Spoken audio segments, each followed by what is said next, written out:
ഇഷ്ടിക എന്ന നോവൽ എഴുതാൻ വേണ്ടി ഇഷ്ടികക്കളത്തിൽ ജോലി ചെയ്ത് പാല അന്തിനാട് ജോസിന്റെ ഇഷ്ടിക പുറത്തിറങ്ങിയിട്ട് 40 വർഷം.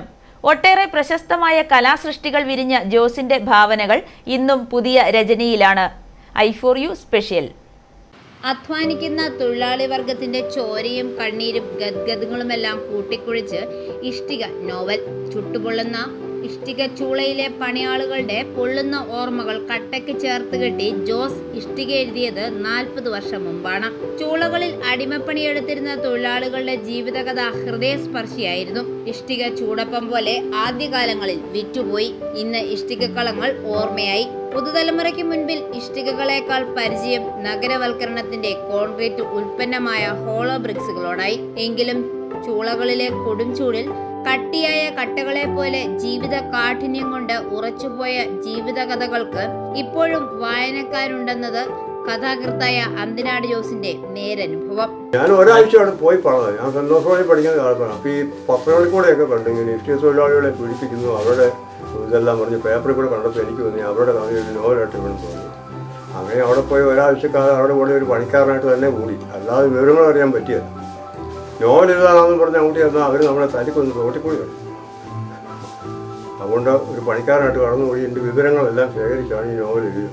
നോവൽ എഴുതിയപ്പോൾ ഒരു സിനിമ ആകുമ്പോൾ അന്നത്തെ കാലത്ത് 1500 കോപ്പി എടുത്ത് മൊത്തം തീർന്നു. അപ്പോൾ എല്ലാം കഴിഞ്ഞ് പിന്നെ ഇതിൻ്റെ സെക്കൻഡ് എഡിഷൻ ഇറങ്ങി, മൂന്നാമത്തെ എഡിഷൻ പിന്നെ ഇറങ്ങി, അങ്ങനെ 3-4 എഡിഷൻ ഇറങ്ങി. പിന്നെ ഇത് സിനിമാക്കാൻ വേണ്ടി കമ്പനിയെല്ലാം തീരുമാനിച്ചു കഴിഞ്ഞാണെങ്കിലും പിന്നെ അവസാന റൗണ്ടിൽ അത് തള്ളിപ്പോയി. അങ്ങനെ സംഭവം ഉണ്ടായി. ഞാനിപ്പം എഴുതാൻ പറ്റുന്ന പറഞ്ഞാൽ ഇപ്പം 60-ൽ പുസ്തകങ്ങളായിട്ടുണ്ട്. പുസ്തകമാകാതെ ഒത്തിരി കഥകൾ ഈ ഉണ്ടാകുന്നുണ്ട്. എല്ലാം കൂടെ കൂടി ഒരു 500 ചെറുകഥയും 30 ബാലസാഹിത്യവും 40 നോവലും പിന്നെ 3-4 നാടകം.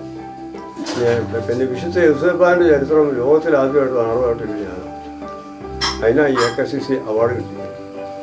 യൂസഫാൻ്റെ ജീവിതത്തിൽ ഇന്ന് വരെ ആരും നാടകമായിട്ട് എഴുതി. ഞാൻ 6 പഠിക്കുമ്പോഴൊക്കെ എഴുതുമായിരുന്നു. 6 പഠിക്കുമ്പോൾ 8 അധ്യായമുള്ള നോവലും. അത് ഭയങ്കര സംഭവം പറഞ്ഞാൽ ഭയങ്കര രസമാണ്. ഏരിയാമ്മയും പാപ്പച്ചനും തമ്മിലുള്ള ഒരു പഴയകഥയാണ് ഞാൻ 6 പഠിക്കുമ്പോൾ 8 അധ്യായമുള്ള നോവൽ. പക്ഷെ അന്നത് ആരും മൈൻഡ് ചെയ്യുന്നില്ല. അന്ന് പ്രോത്സാഹിപ്പിക്കാൻ ആളില്ല, ഒന്നുമില്ല. അന്ന് കഥയൊക്കെ എഴുതുന്നവരെ ഏതാണ്ട് ജാവദോഷം ചെയ്യുന്ന രീതി കാണുന്നൊരു കാലഘട്ടമാണ്. എൻ്റെയൊക്കെ കുടുംബം എന്ന് പറഞ്ഞാൽ എല്ലാം കാർഷിക മേഖലയുള്ള കുടുംബക്കാരാണ്. അപ്പോൾ അവരുടെ ഒന്നും കയ്യിൽ നിന്ന് പ്രോത്സാഹനമൊന്നും കിട്ടിയില്ല. ഞാൻ 6 പഠിച്ചപ്പോഴേ നോവലെല്ലാം കളഞ്ഞു. പിന്നെ ഇവിടെ കോളേജ് മാസികയിലെല്ലാം ഉണ്ടായിരുന്നു. പിന്നെ ഹൈസ്കൂളിലെ മാസികകളിലെല്ലാം എഴുതി. അപ്പം അങ്ങനെ എഴുതി തുടങ്ങുന്നത്. എല്ലാം കൊന്നു കളയുക. അപ്പോൾ അവരുടെ ജീവിതത്തിൽ ഓരോ കണക്കൂട്ടുകളെല്ലാം തെറ്റിപ്പോവുക. പിന്നെ അവരുടെ പല മാനുഷിക ബന്ധങ്ങളെല്ലാം അത് ബാധിക്കുക. അപ്പോൾ അങ്ങനെയൊക്കെയുള്ളൊരു പശ്ചാത്തലത്തിൽ ഒരു പ്രേമവും പ്രണയവും പ്രതികാരവും എല്ലാം കൂട്ടിയൊരു നോവൽ എഴുതാൻ അതിൻ്റെ എല്ലാം തയ്യാറൊക്കെ വെച്ച് ഇനിയിപ്പോൾ എഴുതണം. അപ്പം അതിനിടയ്ക്ക് ഒത്തിരി പ്രോഗ്രാമുകൾ ഇപ്പം വരികയാക്കും. അതുകൊണ്ട് തന്നെ സമയം ഒത്തിരി പോകുന്നുണ്ട്.